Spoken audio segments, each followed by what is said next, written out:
बेळगाव प्रश्न तापलेला आहे। सुनील शिंदे आपल्या सोबत आहेत, दिलीप मामा लांडे आपल्या सोबत आहेत, एकेकाळचे शिवसैनिक आहेत आणि शिवसैनिकांनीच हा लढा दिला होता। आज बेळगाव मध्ये आपण पाहतोय कर्नाटक प्रश्नी, महाराष्ट्र प्रश्नी मार सुद्धा खाल्लाय म्हणतात। धरपकड सुरू झाली आहे। सगळ्यात आधी आपण दिलीप मामा लांडेंकडे जाणार आहोत। मामा, कशा पद्धतीने पाहता, कारण आता वारंवार बोललं जाते की हा प्रदेश जो आहे तो केंद्र शासित करा, आदित्य ठाकरेंनी पण अशी मागणी केली। तुमचं मत काय? माझं एवढंच मत आहे की त्या अनेक वर्षापासून तो लढा सुरू आहे।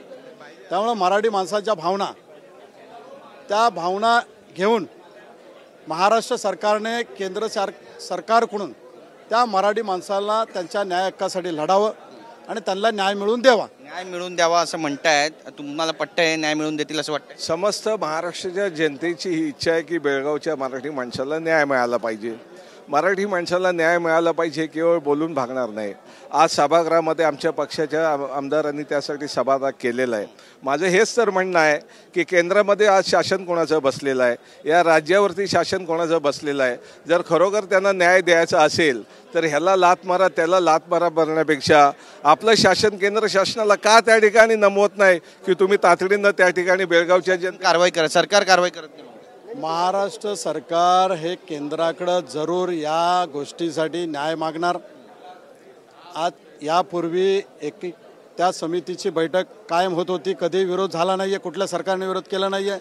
परंतु या काँग्रेसच्या सरकारने जे महाराष्ट्रामध्ये पराभव झाला, मराठी माणसांनी त्यांना जे लाथ मारून बाहेर काढलं, त्यामुळे तो राग व्यक्त करण्यासाठी त्या ठिकाणी मराठी माणसाची एकजूट होऊ नये, त्यांच्या भावना त्या ठिकाणी व्यक्त करण्यात येऊ नयेत, या दृष्टिकोनातून त्या ठिकाणी त्या बैठकीवरती त्यांनी बंदी आणलेली आहे आणि म्हणून त्याचा आम्ही निषेध करतोय। आणि म्हणून या ठिकाणी निषेध करतोय। कसला काय जे काही घडतं त्याचा निषेध करतात? नाही, निषेध करून फायदा काय? तुमच्या हातात काय? केंद्र शासन तुमचं आहे, राज्यात सत्ता तुमची आहे, तुम्ही आणि म्हणून या ठिकाणी आपल्याला सांगितलं की महाराष्ट्र सरकार त्यांच्या न्याय हक्कासाठी लढणार।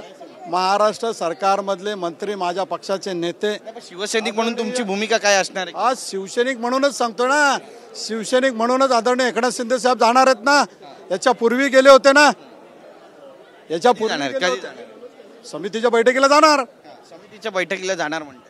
माझं एवढंच म्हणणं आहे की बैठका घेण्यापेक्षा आज पंतप्रधान तुमच्या पक्षाचे आहेत, लक्षात ठेवा। केंद्रातलं मंत्रिमंडळ तुमच्या पक्षाचं आहे, राज्यात आपण सत्ता स्थापन करत आहात। अशा वेळेला खऱ्या अर्थानं या ठिकाणी सत्ता स्थापन करत असताना पहिला अजेंडा तुमचा पाहिजे की आपण केंद्र शासनाच्या माध्यमातून तातडीनं आम्ही बेळगावच्या जनतेला न्याय देऊ, हे कुठेतरी तुम्ही सांगण्याच्या ऐवजी विषयांतर करून नको त्या गोष्टी चर्चांतर करता। विषयांतर ते करतायत, मी नाही करत।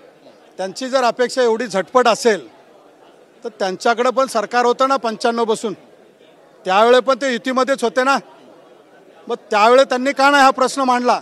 होता, तुम्ही काही केलं नाही म्हणताय। त्यावेळेला ही सगळी मंडळी आमच्यात होती, आपण सगळे एकत्र होते। आता जर त्यावेळेला हे झालं असतं तरी आज दुर्दैवाने ही वेळ आली नसती। त्यावेळेला का झालं, कशासाठी झालं नाही याच्या प्रयत्न अपुरे पडले। मला सांगा, आता तुमच्या हातामध्ये जे काय आहे, आता तुमच्या हातामध्ये बळ आहे, तुमच्या हातामध्ये या बाबतीतले सगळ्या यंत्रणा आहेत। मग त्या सगळ्या यंत्रणा आम्ही पुढच्या 10 दिवसात 15 दिवसात वापरून न्याय देऊ असं सांगत का नाही तुम्ही? हिंदुत्वापासून लांब चालले असं म्हणा। कोण हिंदुत्वापासून लांब चाललंय? कोण हिंदुत्वापासून लांब चाललंय? पक्ष हिंदुत्वापासून लांब चाललाय, शिवसेना हिंदुत्वापासून लांब चालली। बेळगावामध्ये कुठेही जात नाहीये, कुणी जात नाहीये, दखल घेतली जात नाही। महायुती हे हिंदुत्वाबरोबर आहे, हिंदुत्वाबरोबर राहणार आहे आणि मराठी माणसाच्या न्याय हक्कासाठी आदरणीय एकनाथ शिंदे साहेब लढलेले आहेत आणि लढत राहणार। लढत राहणार म्हणतात।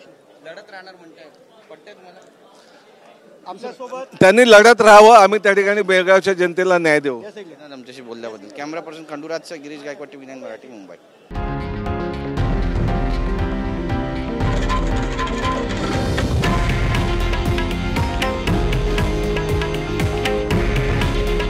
हे आहे देशातील नंबर 1 न्यूज नेटवर्क आणि आपण पाहत आहात TV9 मराठी। काळजी तुमची, हित महाराष्ट्राचं।